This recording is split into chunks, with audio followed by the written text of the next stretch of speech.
A cripple walks amongst you, all you tired human beings. He's got all the things a cripple has not, two working arms and legs. Vital parts fall from his system and dissolve in Scottish rain. But vitally he doesn't miss them, he's too fucked up to care. Is that you in front of me, coming back for even more, exactly the same? You must be a masochist, in love a modern leper, on his last leg, on his last.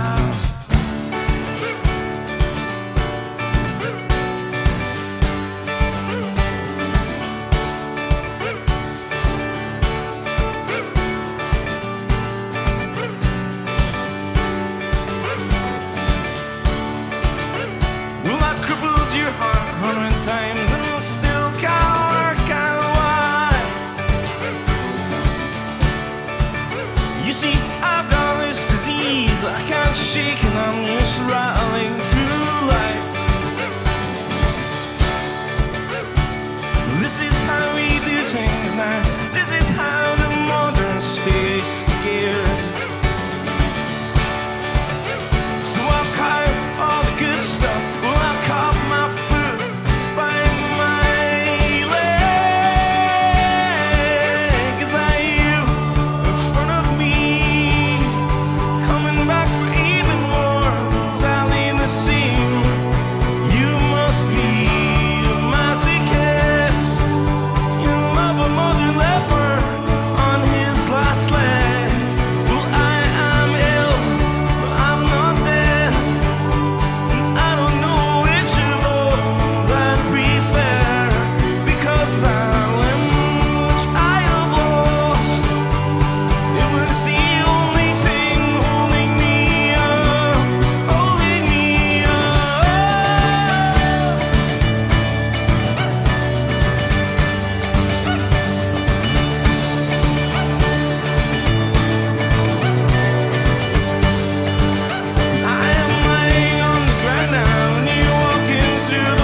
Thanks.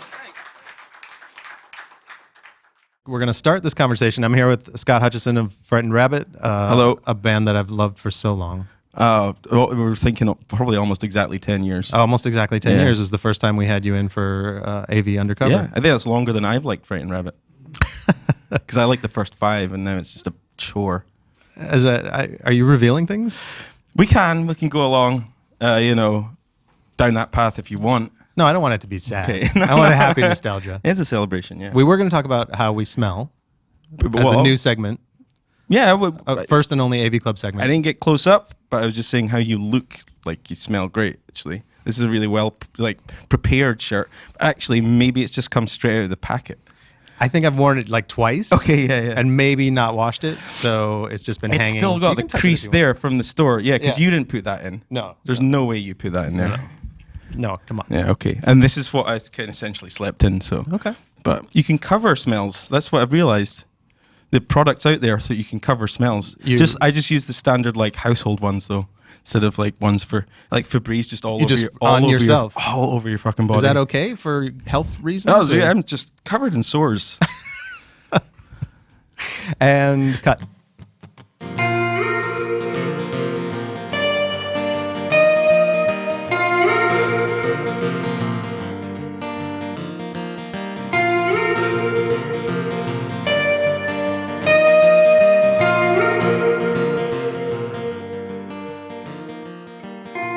Good arms versus bad arms, I win hands down, down.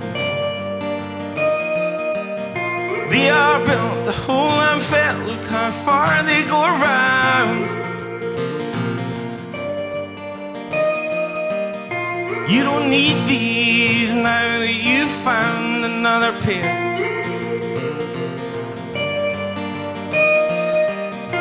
And the difference is astounding, I should expect. Except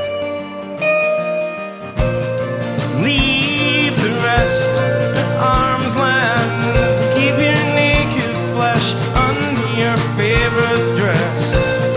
Leave the rest at arm's length. When they reach out, don't touch them, don't touch them.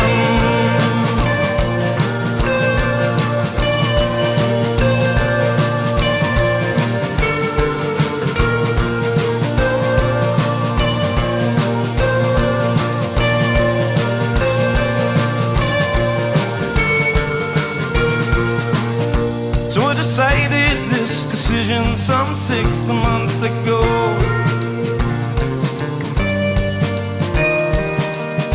And I'll stick to my guns, but from now on it's war.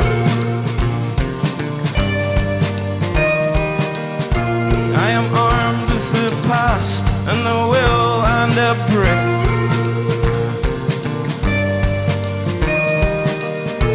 I don't want you back, but I want to kill him.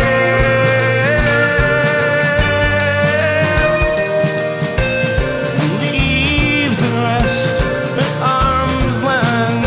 Keep your naked flesh under your favorite dress. Leave the rest at arm's length. When they reach out, don't touch them, don't touch them.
Thank you.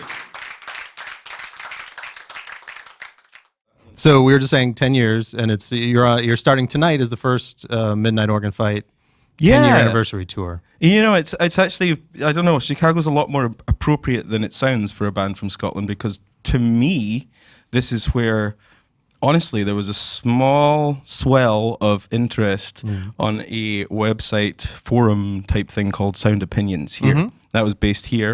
It was like an NPR show. Yeah, well, Chicago Public Radio, right? Yeah, yeah.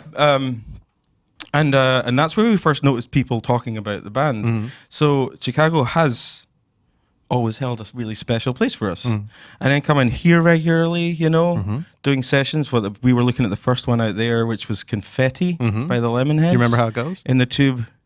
You kind of should have thought of it. Let's stop. We'll have to I pay had the for it. words in front of me even at the time. I have your handwritten words framed. You got them. I have them, yeah.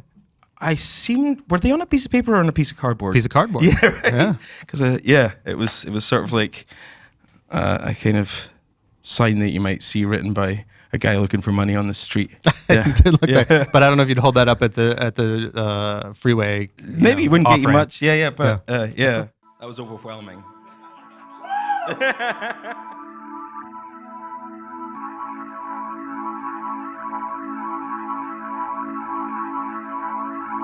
Jesus is just a Spanish boy's name. How come one man got so much fame, and to any means pointless to anybody who doesn't have faith? Give me the cloth and I'll wipe my face, and it's all gone. Something carries on, and it's not more than at all just when nature's had enough of you. My blood stops, someone else's will not. When my hand rolls off, someone else's will turn. And while I'm alive, I make tiny changes to earth.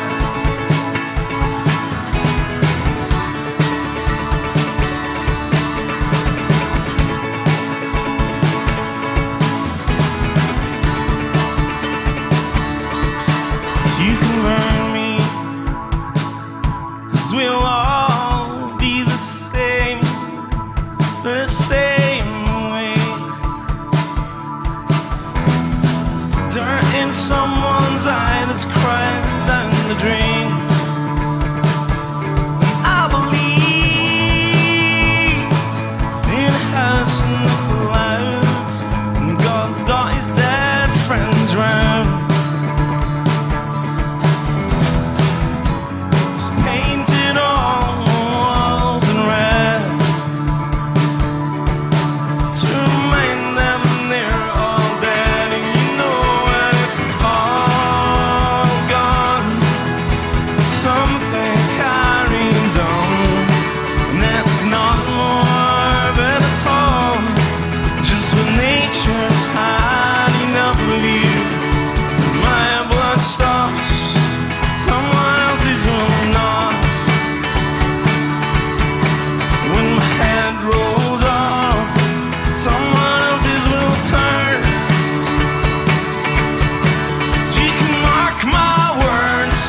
Thank you very much for having us. Thanks for your patience. What made you decide? I mean, obviously you saw the anniversary coming. Yeah. And what were the discussions like of, should we do this record? Should we do a tour? It's strangely, I don't know when it flipped for me because I've been sort of against the whole concept. I've seen a few shows where bands do that, and to me it always kind of stunk of, well, we're no longer relevant, so let's wheel these old tunes out. But I feel safe enough that we sort of maintain a certain amount of relevance. We're not like on the decline yet, so it shouldn't seem sad. And I just thought, even less for us and more for people who... It is a chap that I know from a record store, I think, and he works in Cincinnati. He said, I never forgot this. He's like, this is your business card record, where... If you offer this to someone and they don't like it, then they're never probably going to like Frightened Rabbit. This is the one that's just like, if you're into this, then you're kind of in all the way sort of thing. Yeah. So, and it is the most, what's the right word? Like, adored is maybe the wrong word. That seems egotistical of me to say that, but it's the album of ours that people have fully allowed into their lives more than any other one. As much as people may have enjoyed follow-ups, this one seems to continue to strike a chord. Yeah. And I think the content is fairly obviously applicable to people's lives in quite a regular basis. It's a purely capitalist move on our part because breaking up never goes out of style. And I think that's why it's to this day the one that people talk about most to me.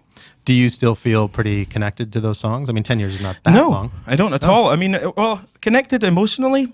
I mean, my greatest affection for those songs is that they essentially gave me a career. Those songs were the start of us being, prior to that album coming out, we all had other jobs. Music wasn't full time for us. We were hoping it would be, and then this record came along and kind of ensured that, and ensured it for, well, 10 years and counting, I guess. And it's so that's where I have a great deal of affection for the content and for that time of my life. It's very strange to think about how every time I play certain songs there's like a specific movie that plays in my head of the whens and the wheres and the hows and all that. So you're still going back to that? I am, involuntarily, really. I'm not I'm not using that to sort of emote. But then everyone else in the crowd has got their own movie going on when they hear those songs, and that's what makes me excited to play these shows, is to like bring other people right back. I don't think there are many other more significant and kind of potent markers in people's lives than music. Yeah, it really can take you much like a bad smell, will take you right back. Bring it all the way back to smells every time. Yeah, right. We had to wrap it up. Is there a record that you love that you would love to see a band play start to finish? Yeah, and appropriately enough, from Chicago, it's Yankee Hotel Foxtrot. Oh, I wonder if they've ever done that. I don't know. I mean, I saw them on that tour. They probably played most of it. Yeah. It's the only time I've seen them play, like, Poor Places is one of my favorite songs of all the songs. Yeah. And I saw it that night, so I probably saw most of it, but not in order. It doesn't seem like a very Wilco thing to do. Right. I don't know. Although I saw them 7 or 8 years ago, and they did over 4 or 5 nights, they did their entire catalog, but not in order. They just promised to play every single song. Wow. So I must have seen that. I went to every show. You did? Okay, yeah. That would be that. I would love to see that. And another one there are ones that are no longer possible. Like, I'd love to see Super Unknown done start to finish. That's not going to happen anymore, unfortunately. And I wouldn't have pegged you for a Soundgarden fan. Huge. Yeah. They were my grunge of choice. Oh. Yeah. Above Nirvana, above Pearl Jam, they were like for me, they were like a great, because I was really into Led Zeppelin as well at the time, so that kind of made sense. They were my modern Led Zeppelin reference.